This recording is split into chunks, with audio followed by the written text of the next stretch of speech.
नमस्कार, प्रणाम। मैं सिंगर महिमा सिंह आप सभी को पाँव छू के प्रणाम करती हूँ।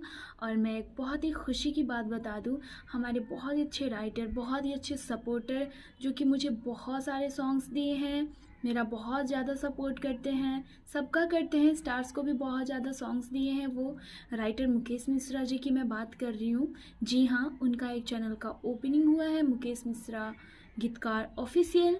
तो आप लोग उस चैनल को सर्च करके सब्सक्राइब करें और उस पर चढ़े गए हर एक वीडियोस को लाइक करें, चैनल को शेयर करें फैमिली के साथ, फ्रेंड्स के साथ, और ढेर सारा प्यार दें। और एक बात और बता दूं, उस चैनल से बहुत सारे स्टार्स का भी सॉन्ग आने वाला है और हम लोगों का भी सॉन्ग आने वाला है।